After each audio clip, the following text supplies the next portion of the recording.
slowly.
Dressing room में आता है, dressing room में जाना।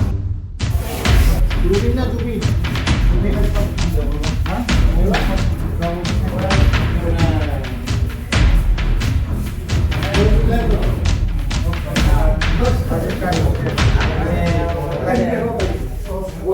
আসলে কি খবর না না আজকে আমাদের একটা নির্বাচন প্রচার ছিল হেজামারা এলাকাতে।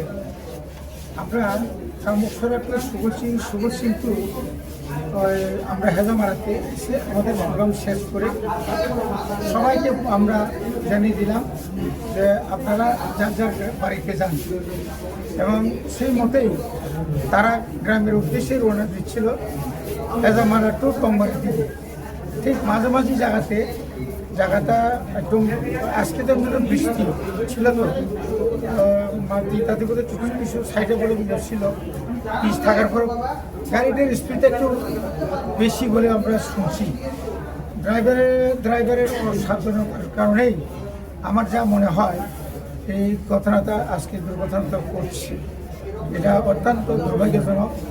আমরা কোনোদিন আশা করতে পারিনি শান্তিপূর্ণভাবে, এবং আমাদের আজকের যে প্রোগ্রামটা খুব সুন্দরভাবে আমরা প্রোগ্রাম পারফরমেন্স করেছি, ওরাও ছিল, এবং আমরা তাদেরকে সামান্য কিছু খাওয়াই তাদেরকে বাড়িতে পাঠাই। পরবর্তী সময় খবর পেয়ে আমরাও এরপর আমরা আমাদের সভাতে আমরা চলে যাই। অন্য সভা শোনার সঙ্গে সঙ্গে আমরা আমাদের গাড়ি পাঠিয়ে দিই থানা, তার ফায়ার সার্ভিস এবং বিভিন্ন অ্যাঙ্গেলে আমরা অ্যাম্বুলেন্স খবর দিই। পরবর্তী সময় আমরা যথাস্থানে আমরা প্রথমে আমাদের ডঙ্গর হসপিটাল হেজামারা, ওই ডঙ্গর হসপিটালে গিয়ে যা যতটুকু পারে, এখানে ডক্টররা অক্লান্ত পরিশ্রম করেছেন, মানে কল্পনার বাইরে। এতটুকু যদি ফার্স্ট এইডটা যদি না পাইতো, প্রাথমিক চিকিৎসা যদি না পাইতো, হয়তো আরও বেশি করে হয়তো মানে ক্ষতি হতে পারত। এখনও জানি না, ঠাকুরের জানে, ঈশ্বরের জানে। এখন অবধি কতজনের মৃত্যু হয়েছে বা কতজন আহত রয়েছে? এখন অবধি মোটামুটি ধরেন 2 জন তো চলে গেছেন, উপেন্দ্র দেববর্মা আর সুমিতা দেববর্মা, তো ওরা তো এখন আর নেই। সেকেন্ডলি প্রায় এখন 10 জনের মতো উন্ডেড আছে, তারা এখন চিকিৎসাধীন আছে, এবং তারাও ট্রমা সেন্টারে ডক্টররা অনেক চেষ্টা করছে এবং পরিশ্রম করছে।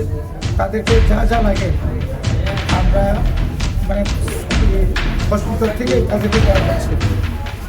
আহত একজন ব্যক্তির পরিবার লোকজন জানিয়েছে যে গাড়ি চালক নাকি নেশাগ্রস্ত, সেই ব্যাপারটা মানে আমরা কীভাবে দেখি? না, আমি তো ওই এতে লিডারই যে জানি, তো সবার গাড়িতে কীভাবে চালে জানি না। পরবর্তী সময় আমি শুনেছি সে নাকি নেশাগ্রস্ত, তখন যার ফলে এই দুর্ঘটনা। ড্রাইভারও কি আহত হয়েছে?